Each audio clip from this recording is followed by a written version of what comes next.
할렐루야. 6월 5일 금요일 새벽 기도회를 시작하도록 하겠습니다.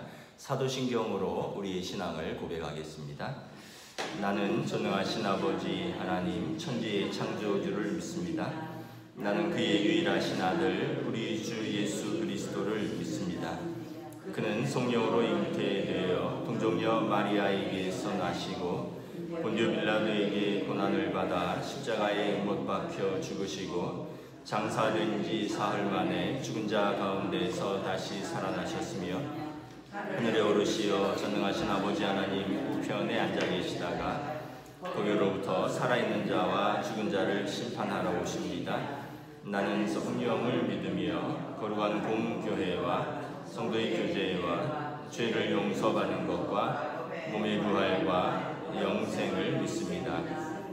아멘. 찬송가 272장 찬양하시겠습니다. 찬송가 272장입니다.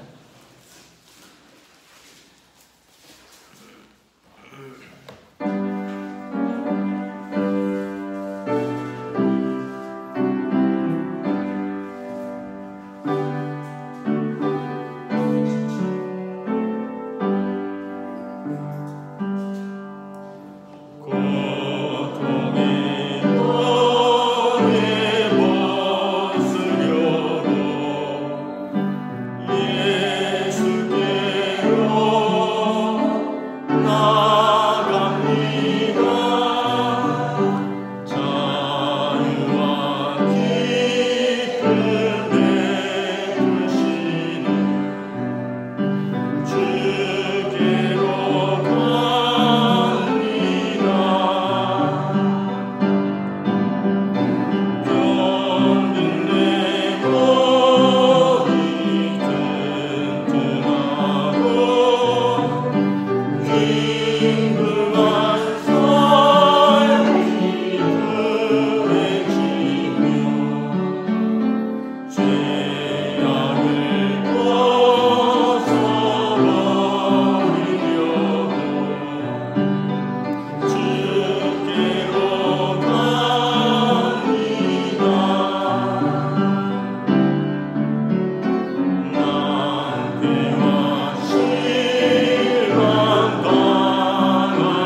28장 15절부터 35절까지 말씀 보도록 하겠습니다.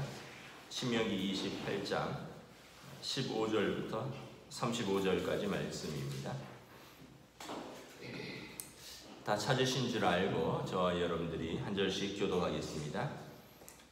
내가 만일 내 하나님 여호와의 말씀을 순종하지 아니하여 내가 오늘 내게 명령하는 그의 모든 명령과 규례를 지켜 행하지 아니하면 이 모든 저주가 내게 임하여 내게 이를 것이니 내가 성읍에서도 저주를 받으며 들에서도 저주를 받을 것이요 또 내 광주리와 떡반죽 그릇이 저주를 받을 것이요 내 몸의 소생과 내 토지의 소산과 내 소와 양의 새끼가 저주를 받을 것이며 내가 들어와도 저주를 받고 나가도 저주를 받으리라. 내가 악을 행하며 그 일을 잊어버리고 손으로 하는 모든 일에 여호와께서 저주와 혼란과 책망을 내리사 망하며 속히 파멸하게 하실 것이며 여호와께서 내 몸에 연병이 들게 하사 내가 들어가 차지할 땅에서 마침내 너를 멸하실 것이며 여호와께서 폐병과 열병과 염증과 학질과 한재와 풍재와 썩는 재앙으로 너를 치시리니 이 재앙들이 너를 따라서 너를 진멸하게 할 것이라. 내 머리 위에 하늘은 노시 되고 내 아래 땅은 철이 될 것이며 여호와께서 비 대신에 티끌과 모래를 내 땅에 내리시리니 그것들이 하늘에서 내 위에 내려 마침내 너를 멸하리라. 여호와께서 내 적군 앞에서 너를 패하게 하시리니 내가 그들을 치러 한 길로 나가서 그들 앞에서 7길로 도망할 것이며 내가 또 땅의 모든 나라 중에 흩어지고 내 시체가 공중의 모든 새와 땅의 짐승들의 밥이 될 것이나 그것들을 쫓아줄 자가 없을 것이며 여호와께서 애굽의 종기와 치질과 괴혈병과 피부병으로 너를 치시리니 내가 치유받지 못할 것이며 여호와께서 또 너를 미치는 것과 눈 머는 것과 정신병으로 치시리니 맹인이 어두운 데서 더듬는 것과 같이 내가 백주에도 더듬고 내 길이 형통하지 못하여 항상 압제와 노략을 당할 뿐이리니 너를 구원할 자가 없을 것이며 내가 여자와 약혼하였으나 다른 사람이 그 여자와 같이 동침할 것이요 집을 건축하였으나 거기에 거주하지 못할 것이요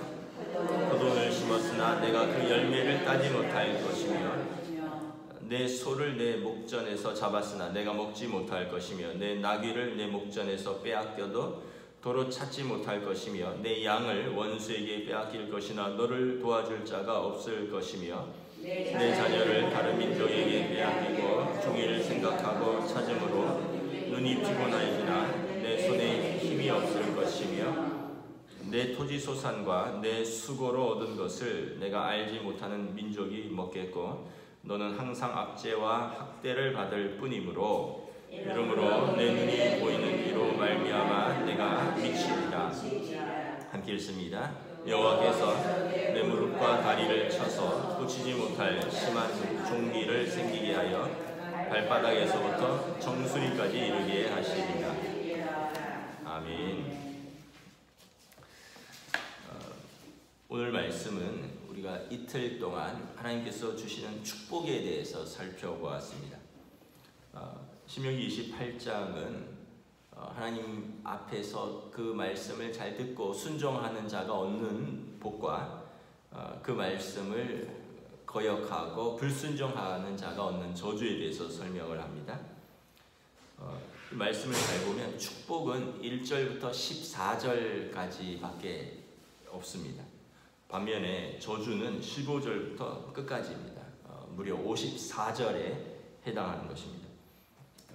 다시 말하면 이 축복보다 어떤 면에서 보면 우리는 앞의 말씀만 보고 뒤의 말씀은 보지 않는데 그만큼 하나님께서 이스라엘에게 어떤 면에서 보면 복을 받든지 아니면 너희가 저주를 받든지 선택하라라는 말씀입니다. 이제 이스라엘은 이 바알 숭배가 그 핵심인 그 가나안 땅으로 들어갑니다. 가나안 사람들은 그 농경의 비옥한 지대에서 이 비옥함과 풍요에 대해서 바알신을 섬기고 바알신을 잘 달래야만 바알신이 비도 주고 땅도 열매를 맺는다라고 생각을 했습니다. 그래서 바알 숭배가 가나안의 경제와 어떤 종교의 핵심입니다. 하나님은 너희가 그 땅에 들어가서 그들을 따라하지 말라는 것입니다. 하나님은 이 비옥함과 풍성과 번영은 바알이 아니라 하나님을 말씀에 순종하는 것에 의해서 결정된다라고 그 땅에 들어가기에 앞서서 그들에게 이미 경고하고 있는 것입니다. 하나님께서 언약 백성인 히브리 백성들에게 너희의 순종과 충성이 너희의 미래를 결정하게 될 것이다 라는 것입니다. 그러므로 너희가 하나님의 약속하신 복을 받든지 아니면 하나님의 심판을 받든지 이것은 전적으로 너희의 선택이라는 것입니다. 이것은 아직 일어나지 않은 일입니다. 미래에 일어날 일입니다. 약속의 땅에 아직 발을 딛지 않았습니다. 요단을 건너서 이제 모세의 말씀을 듣고 모세는 떠나고 그들은 요단을 건너서 그 땅에 들어가면 그 땅의 그 풍요와 번영에 취해서 바알을 섬기든지 아니면 하나님을 신실하게 붙들고 하나님이 주시는 복을 붙들든지 아니면 바알을 섬기다가 하나님이 말씀하신 심판과 저주를 받든지 이것을 선택하라는 것입니다. 결국 인생은 선택의 문제입니다. 내가 하는 선택이 이런 결과를 낳고 저런 결과를 낳기도 합니다. 내가 하는 선택이 복을 가져오기도 하고 불행을 가져오기도 하는 것입니다. 오늘 본문에 보면 이 복과 저주가 완전히 정확하게 대꾸를 이루고 있습니다. 우리가 16절에 보면 내가 성읍에서도 저주를 받고 들에서도 저주를 받고, 이것은 성읍에서도 복을 받고 들에서도 복을 받고의 대꾸입니다. 6절 말씀이죠. 내 광주리와 떡반죽 그릇이 저주를 받고, 17절 말씀은 5절에 내 광주리와 떡반죽 그릇이 복을 받을 것임의 대꾸입니다. 18절에 내 몸의 소생과 내 토지의 소산과 내 소와 양의 새끼가 저주를 받을 것이며, 이것은 4절에 내 몸의 자녀와 내 토지의 소산과 내 짐승의 새끼와 소나 양의 새끼가 복을 받을 것이며의 완전한 대꾸입니다. 그래서 19절에 내가 들어와도 저주를 받고 나가도 저주를 받으리니, 이것은 6절에 내가 들어와도 복을 받고 나가도 복을 받을 것이라의 대꾸입니다. 그러면서 결국은 선택이 너희에게 완전히 다른 복과 완전히 다른 저주를 너희가 그 결과를 맞이할 것이다 라는 것입니다. 그래서 우리가 좀 어떤 면에서 보면 복이 매력적이기도 하지만 결국 우리는 문제가 있을 때 하나님 앞에 기도하게 됩니다. 부끄럽지만 우리가 복될 때는 하나님 앞에 나아서 그렇게 신실하지 못합니다. 복될 때는 사람들이 하나님도 잘 보이지 않고요, 주변 사람도 잘 보이지 않습니다. 성공한 나 그리고 행복한 나에 깊이 취해 있습니다. 그러나 우리가 고난을 당하고 고통에 당하면 관점이 이제 이 행복한 나, 바쁜 나, 성공한 나에서 관점이 이렇게 하나님께로 나아갑니다. 왜냐하면 실패한 나, 또 고통받는 나에 집중해봐야 나아진 것이 없기 때문에 이제 우리의 눈을 들어서 하나님을 바라보게 되는 것이죠. 물론 고통 중에서도 자신의 눈을 들어서 하나님을 바라보지 못하고 자신을 연민하고 자신의 처지에만 매어 달리는 사람이 있기도 합니다. 또 남을 원망하고 세상을 원망하는 사람이 있기도 합니다. 그러나 고통 중에서 참된 유익은 이제 우리의 관점이 바뀐다는 겁니다. 눈을 들어서 하나님을 바라보게 된다는 것입니다. 그 탕자의 비유에 보면 여러분, 탕자가 돈이 있고 친구가 많을 때는 아버지를 생각하지 않았습니다. 아버지 집이 생각나지 않았습니다. 먼 곳에 그 많은 돈을 들고 와서 술과 친구들과 여자들과 아마 도박을 하며 아주 향락적으로 즐겁게 살았을 것입니다. 그런데 이제 돈이 다 떨어지고 친구들이 떠나고 사람들이 외면하고 그가 먹을 것이 떨어져서 거처도 없고 이제 호텔이 아니라 돼지우리로 옮기고 맛있는 만찬이 아니라 돼지가 먹는 쥐염 열매를 먹으면서 그가 생각한 것이 무엇입니까? 자기가 아니라 이제는 아버지를 생각하게 됩니다. 아버지의 집을 생각하게 됩니다. 잘 나갈 때는 자신을 보는데 그가 실패하고 버림받으면 어디를 생각하느냐? 본향을 생각하는 겁니다. 아버지를 생각하는 겁니다. 내 아버지 집에는 내가 그래도 밥은 제대로 먹을 수 있을 텐데, 내가 이런 대접은 받지 않을 텐데, 아버지가 나를 용서해주면 내가 아버지 집에 가서 종으로 사는 것이 이거보다는 나을 텐데, 그리고 결국 그 고난이 그를 아버지 집으로 이끄는 것입니다. 그러니까 고통은 하나님께서 우리를 부르는 소리입니다. 여러분 회사에서 잘 나가고 사업이 바쁘고 이럴 때 여러분 새벽 기도도 나오고 수요 예배도 나오고 주일 예배도 나오고 이러기가 쉽지 않습니다. 그런데 꼭 이런 것을 오해는 하시면 안 되지만 제가 얘기하는 것은 하나님께 집중하는 것을 말하는 것입니다. 실직하고 또 몸에 병이 들고 남는 게 이제 시간밖에 없어요. 이제는 하나님 앞에 호소하는 길밖에 없어요. 그러면 누가 하지 말라고 안 해도 새벽 기도에 나와서 무릎을 꿇습니다. 시간이 나면 하나님 앞에 나아가서 무릎을 꿇습니다. 이 병든 몸을 고쳐달라고, 이 실패를 하나님 극복하게 해달라고, 나를 불쌍히 여겨달라고. 그래서 신명기 8장 2절 3절에 보면 내 하나님 여호와께서 이 40년 동안에 내게 광야 길을 걷게 하신 것을 기억하라. 이는 너로 낮추시며 너를 시험하사 내 마음이 어떠한지 그 모든 명령을 지키는지 지키지 않는지 알게 하려 하심이라. 알려 하심이라. 하나님께서 우리를 인생의 광야 길을 통과하면서 우리를 낮추실 때 비로소 우리 마음이 하나님의 말씀을 순종하는지 아니면 그렇지 않은지 알게 된다는 것입니다.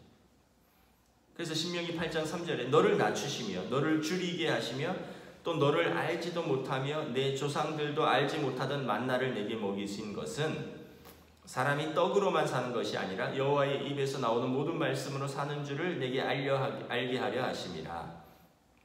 그래서 우리가 낮아지고 줄일 때 비로소 떡으로만 사는 게 아니구나, 하나님 말씀으로 사는 것이구나 라는 것을 깨닫는다는 거예요.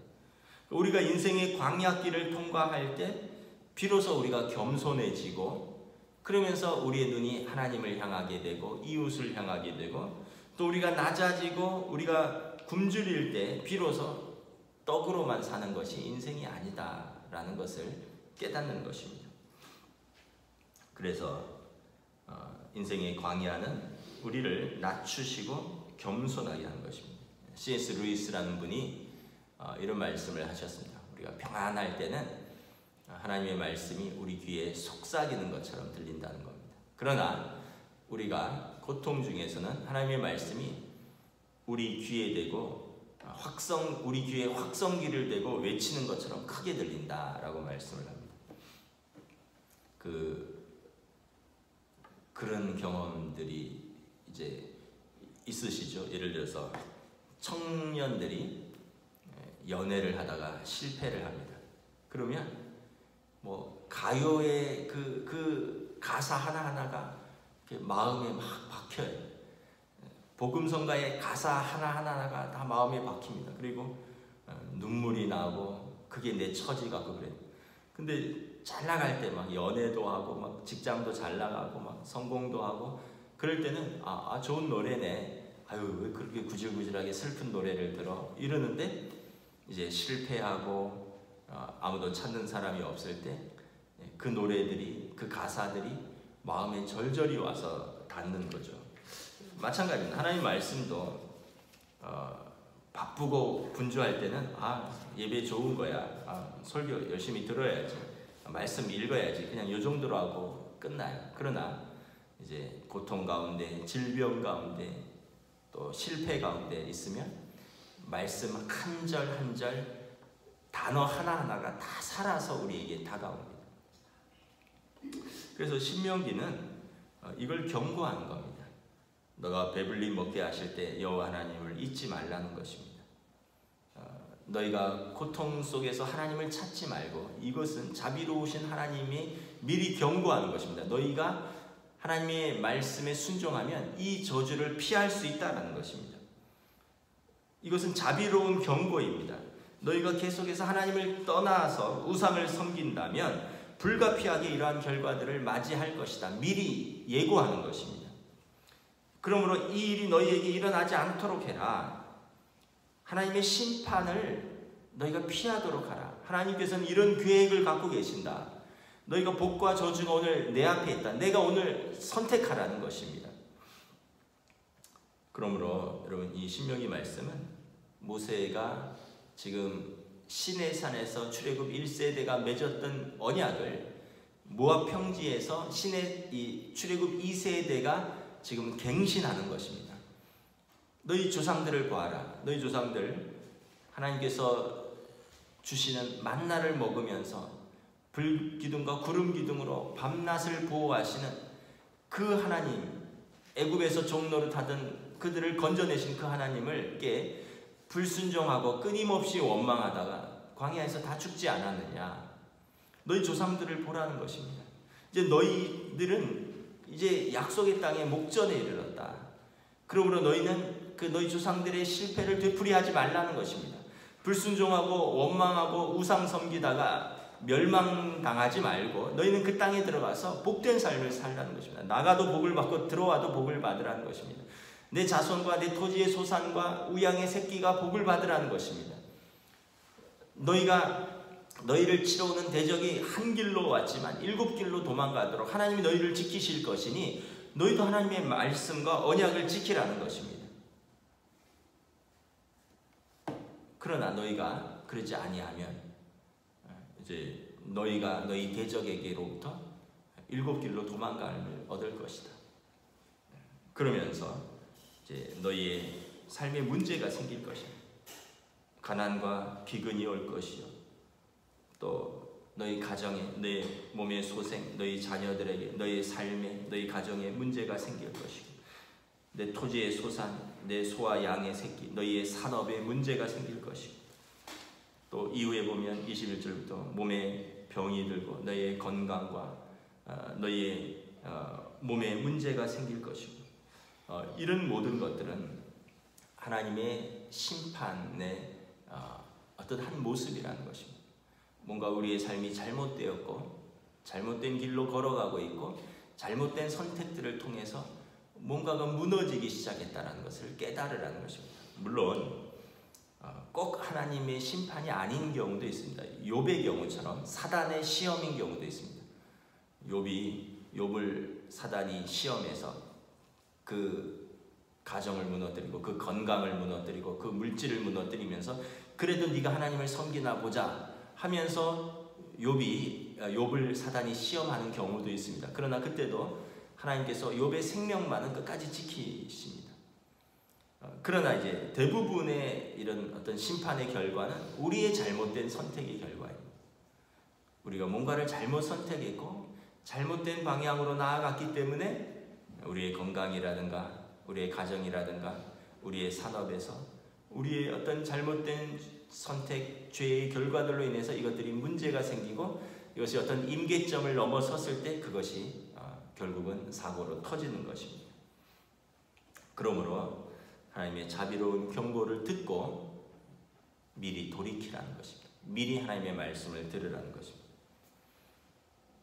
여러분 이렇게 신문지상에서 보면 어떤 사고가 나면 그게 그냥 난 게 아니에요. 벽에 금이 가기 시작을 했다거나 집안이 침하되기 시작을 했다거나 이렇게 징조가 있습니다. 그때 이미 조치를 취했어야 됩니다. 그런데도 사람들이 괜찮을 거야. 이거 금이 갔네? 괜찮아. 이거 건물이 살짝 기울었네? 괜찮아. 계속 놔두면 어떻게 될까요? 어느 순간 한계가 이르면 이제 무너져 버린 거죠. 그러면 이제 걷잡을 수 없는 이제 큰 불행한 결과를 가져오는 거죠. 마찬가지입니다. 우리 인생도 금이 가기 시작하고 기울기 시작하고 분명히 징조들이 있습니다. 하나님의 말씀 앞에서 바로 잡아야 되는 징조들이 있는데 괜찮아, 남들도 그렇게 살아, 요즘 다 그렇게 사는데 뭐 금이 가고 있고 기울기 시작하고 문제가 생기고 있는데도 바로 잡지를 않는다는 것입니다. 그러면서도 하나님이 복을 주실 거야. 하나님의 말씀에 순종하지 못하고 하나님 앞에 온전히 예배하지 못하고 하나님 말씀을 따라 바로 살지 않으면서 그냥 주일 예배 한번, 그냥 내가 하나님을 믿는다는 그런 명목적인 신자로서 내 이름을 걸어두었다는 그것으로 괜찮다, 하나님은 복을 주실 것이다. 하나님은 여러분 바알 신이 아닙니다. 하나님은 변덕스러운 분이 아니에요. 하나님은 신실하신 분이십니다. 시내산에서 언약을 맺고 모압 평지에서 언약을 맺으신 그 하나님은 대충해서 섬길 수 있는 분이 아니에요. 하나님이 우리에게 신실하셨던 것처럼 우리도 신실해야 됩니다. 대충 하나님을 섬기면서 대충 하나님께 이름을 걸어두었다고 하면서 대충 하나님의 복을 받으려고 하는 것은 오산이다라고 오늘 본문은 이야기를 하는 것입니다. 그래서 축복은 14절이고 무려 저주가 54절에 걸쳐서 있는 것입니다. 말씀을 마치겠습니다. 심판은 예언되었고요. 이 심판은 피할 수 있습니다. 지금 오늘 내가 어떠한 선택을 하느냐에 따라서 이 자비로운 경고로부터 우리가 복으로 나아갈 수 있는 줄 믿습니다. 기도하겠습니다. 하나님 은혜를 감사합니다. 오늘 모세가 모압 평지 앞에서 출애굽 2세대들에게 하나님께서 너희에게 이렇게 복을 약속하신 것처럼 또한 하나님께서 너희에게 저주와 심판을 경고를 보내신다라고 말합니다. 그러므로 오늘 복과 저주가 내 앞에 있다. 너희가 선택하라. 하나님을 섬기든지 이 땅의 사람들처럼 바알을 섬기든지 하나님께 나아가든지 그 땅의 사람들처럼 세상 속으로 가든지 둘 중에 하나가 있다는 것입니다. 오늘 너희의 선택의 결과가 너희가 맞이할 결과다라고 말합니다. 하나님은 너희에게 신실하셨으니 너희도 하나님께 신실하다면 그 신실하신 하나님께서 너에게 복을 주고 너를 지키실 것이고 신실하신 하나님 앞에서 너희가 불신실하고 불충성하다면 신실하신 하나님께서 너희에게 약속하신 대로 심판을 하시리라. 그러므로 오늘 복과 저주 중에 너희가 택하라 말씀하고 있는 것입니다. 오늘 하루도 또 우리들이 이 코로나로 어려울 때 우리 하나님 앞에 더욱 신실할 수 있기를 원합니다. 하나님의 은혜 앞에서 살아갈 수 있기를 원합니다. 더욱더 우리 믿음 앞에 견고히 설 수 있기를 원합니다. 감사를 드리오며 우리 주 예수 그리스도 이름으로 기도드리옵나이다. 아멘. 하늘에 계신 우리 아버지, 아버지의 이름을 거룩하게 하시며 아버지의 나라가 오게 하시며 아버지의 뜻이 하늘에서와 같이 땅에서도 이루어지게 하소서. 오늘 우리에게 용할 양식을 주시고 우리가 우리에게 잘못한 사람을 용서하여 준 것 같이 우리 죄를 용서하여 주시고 우리를 시험에 빠지지 않게 하시고 악에서 구하소서. 나라와 권능과 영광이 영원히 아버지의 것입니다. 아멘.